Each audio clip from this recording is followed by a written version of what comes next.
واقعہ سلطان صلاح الدین ایوبی، قسط نمبر 345۔ اپنا اسلامک اسٹوڈیو۔ ذرا اسے ہوش میں آنے دو، یہ آواز کسی عورت کی تھی۔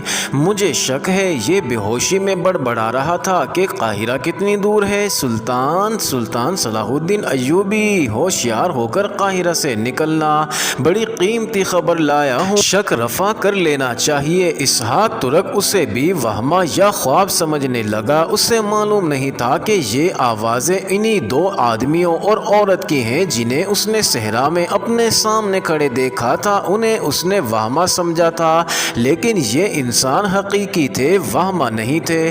تم اس کے پاس بیٹھو، ایک آدمی نے کہا۔ اگر ہوش میں آ گیا تو اسے پانی پلا دینا اور کھانے کے لیے بھی کچھ دے دینا، پھر ہمیں بتانا کہ یہ کون ہے۔ ناظرین، آدمی باہر نکل گئے۔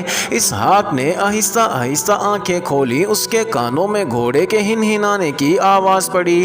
وہ یک لخت بیدار ہو گیا اور اٹھ بیٹھا۔ اس کے منہ سے بے اختیار نکلا، یہ گھوڑا مجھے دے دو، لو تھوڑا سا پانی پی لو۔ ایک نسوانی آواز نے اسے اپنی طرف متوجہ کیا۔ اس کے ہونٹوں کی طرف ایک پیالہ بڑھ رہا تھا۔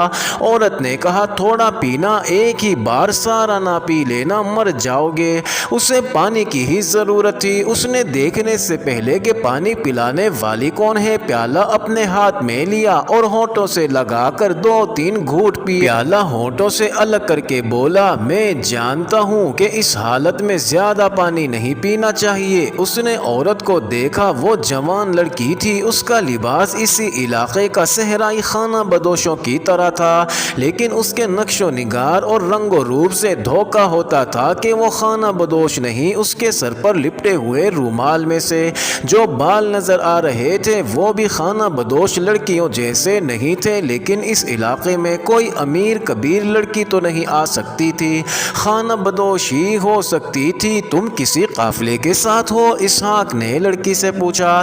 یہ تاجروں کا قافلہ ہے، لڑکی نے جواب دیا، اور پوچھا، تم کہاں سے آئے ہو اور کہاں جا رہے ہو؟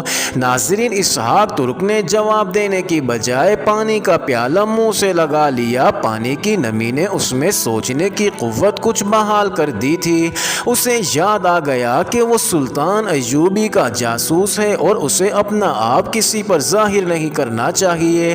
میں بھی تاجروں کے ایک قافلے کے ساتھ تھا، اس نے سوچ کر جواب دیا۔ یہاں سے بہت دور ایک رات ڈاکوؤں نے حملہ کر دیا، جو کچھ تھا لے گئے، اونٹ اور گھوڑے بھی لے گئے۔ میں وہاں سے بھاگا اور بھٹک گیا۔ میں تمہارے لیے کچھ کھانے کو لاتی ہوں، لڑکی نے کہا اور باہر نکل گئی۔ ناظرین، وہ ایک خیمے میں تھا جس میں دیا جل رہا تھا۔ اس نے خیمے سے ذرا چھپ کر باہر دیکھا، چاندنی رات تھی۔ اسے باہر 3-4 آدمی ادھر ادھر پھرتے دکھائی دیے۔ اسے لڑکی کی ہنسی سنائی دی، پھر اس نے لڑکی کو اپنی طرف آتے دیکھا۔ وہ پیچھے ہٹ کر اپنی جگہ بیٹھ گیا۔ ناظرین، لڑکی نے اس کے آگے کھانا رکھا جو وہ کھانے لگا۔ تم اب قاہرہ جا رہے ہو؟ لڑکی نے پوچھا۔ نہیں، اسحاق ترک نے جھوٹ بولا، اسکندریہ جا رہا ہوں۔ سلطان صلاح الدین ایوبی تو قاہرہ میں ہے، لڑکی نے مسکرا کر کہا۔ اسکندریہ جا کر کیا کرو گے؟ میرا سلطان صلاح الدین ایوبی کے ساتھ کیا تعلق ہو سکتا ہے؟ اسحاق نے حیرت سے کہا۔ ہمارا تو ہے، لڑکی نے کہا، وہ ہمارا سلطان ہے، ہم مسلمان ہیں، ہم اس کے حکم پر جانیں قربان کرنے کو تیار رہتے ہیں، لیکن مجھ سے تم نے یہ کیوں کہا ہے کہ سلطان صلاح الدین ایوبی قاہرہ میں ہے؟ اسحاق ترک نے پوچھا۔ سنو، لڑکی نے اس کے سر پر ہاتھ رکھ کر پیار سے کہا، تمہیں گھوڑا چاہیے؟ تم سلطان کے پاس جا رہے ہو، ہم تمہاری مدد کریں گے، تمہیں گھوڑا دیں گے، تم بہت جلدی سلطان تک پہنچ جاؤ گے۔ تمہیں کیسے پتا چلا؟ یہ مت پوچھو، لڑکی نے کہا، تم اپنا فرض ادا کر رہے ہو، ہمیں اپنا فرض ادا کرنے دو، ہم تمہیں گھوڑا دے کر سمجھیں گے کہ ہم نے اپنا فرض ادا کر دیا ہے۔ ناظرین، لڑکی کا انداز ایسا تھا کہ اسحاق بسیج گیا۔ اس نے کہا، ہاں، مجھے بہت جلدی ہے، سلطان کے پاس پہنچنا ہے۔ کوئی بہت ضروری خبر ہے؟ مجھ سے ایسی باتیں نہ پوچھو۔ اسحاق نے جواب دیا، تمہیں ان کے ساتھ دلچسپی نہیں ہونی چاہیے، میں تمہارے لیے گھوڑے کا انتظام کرتی ہوں۔ لڑکی نے اٹھتے ہوئے کہا، آرام کر لو، رات ابھی شروع ہوئی ہے، آخری پہر روانہ ہو جانا۔ لڑکی خیمے سے نکل گئی۔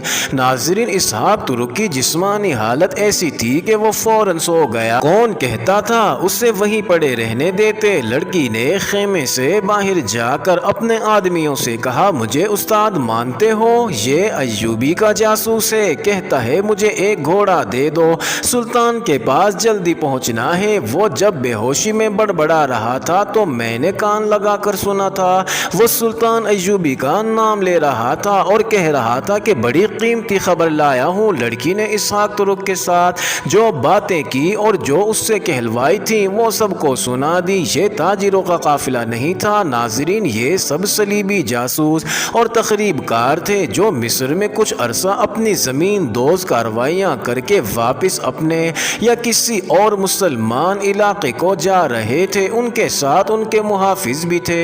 ان 10-12 آدمیوں کے ساتھ 2 جوان لڑکیاں تھیں۔ ان کا استعمال اور رول وہی تھا جو آپ اس سلسلے کی پہلی کہانیوں میں پڑھ چکے ہیں۔ ناظرین، یہ دونوں خوبصورت اور تربیت یافتہ تھیں۔ یہ گروہ تاجروں کے بھیس میں جا رہا تھا۔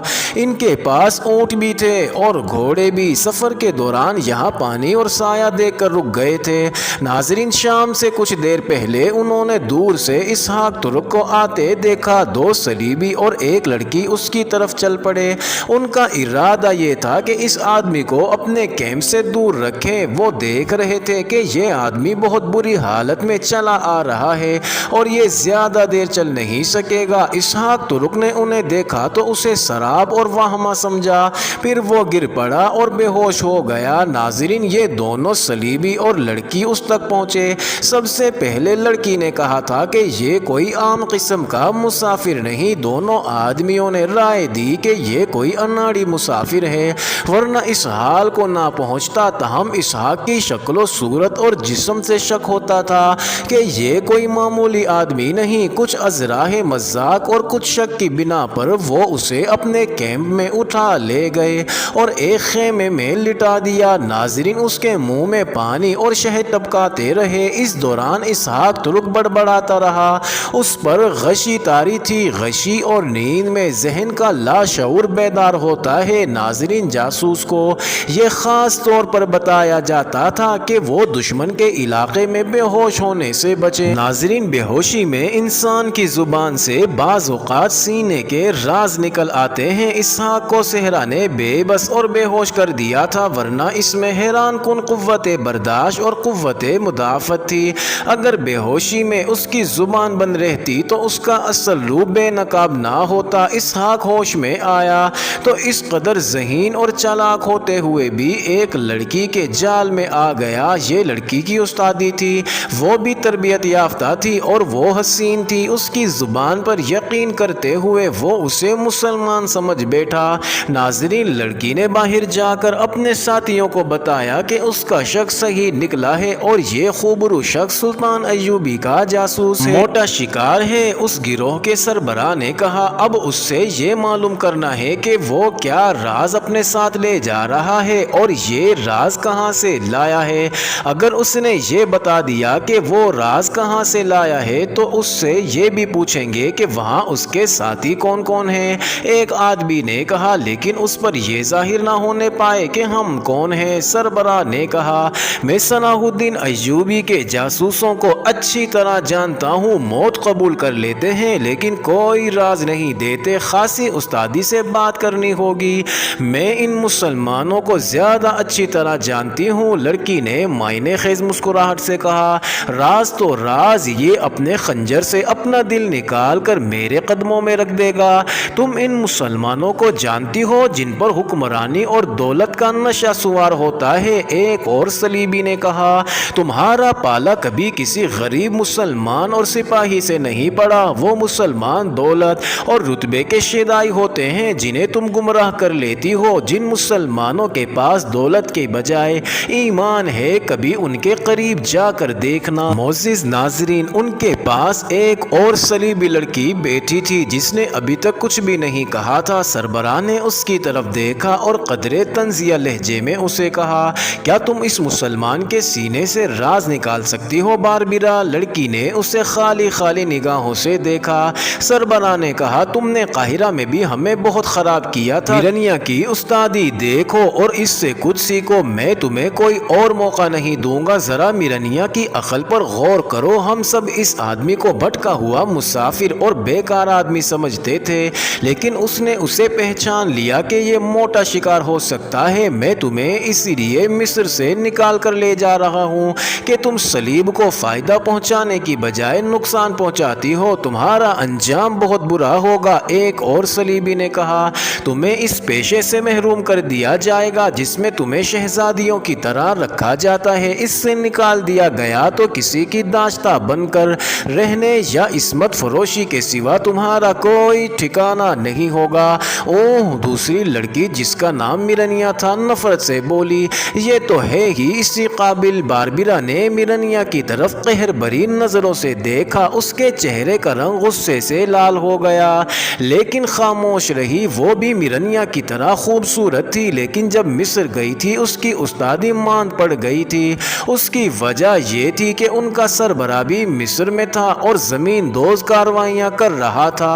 یہ لوگ کسی جگہ آپس میں ملا کرتے تھے۔ سربراہ رتبے والا افسر تھا اور خوبرو بھی تھا، وہ باربرا کو پسند کرتا تھا اور اس نے باربرا کے ساتھ شادی کرنے کا وعدہ بھی کر رکھا تھا۔ سربراہ جس جاسوس کی سفارش کر دے اسے ترقی اور انعام دلا دیا کرتا تھا۔ ناظرین، باربرا بہت خوش تھی، مگر میرنیا نے سربراہ پر اپنا جادو چلا لیا۔ اس لڑکی نے اپنی فنکاری سے سربراہ کو باربرا کے خلاف بدظن کر دیا اور اس کے ساتھ محبت کا کھیل کھیلنے لگی۔ ناظرین، باربرا بجھ کے رہ گئی۔ جاسوسی اور تخریب کاری سے اس کی طبیعت اچاٹ ہو گئی۔ ایسے موقع بھی آئے کہ وہ شک میں پکڑی جانے لگی تھی لیکن بچ گئی۔ ناظرین، اسے سلطان ایوبی کے فوج کے کسی بڑے اہم حاکم کے ساتھ لگایا گیا تھا، لیکن وہ مطلوبہ کام نہ کر سکی۔ سربراہ کو معلوم ہو گیا کہ اس کے دل میں میرنیا کے خلاف رقابت پیدا ہو گئی ہے۔ اس نے بہتر سمجھا کہ پورے گروہ کو واپس لے جائے اور اس کی جگہ نیا گروہ بھیجا جائے۔ حقیقت بھی یہی تھی کہ باربرا میرنیا سے جلنے لگی تھی، سربراہ اس کا دشمن بن گیا تھا، میرنیا اس کے ساتھ طنز اور نفرت سے بات کرتی تھی۔ ناظرین، اسے اپنا انجام نظر آ رہا تھا۔ اب میرنیا نے اسے کہا کہ یہ تو ہے ہی اسی قابل، تو اس کے اندر انتقام کی آگ بھڑک اٹھی۔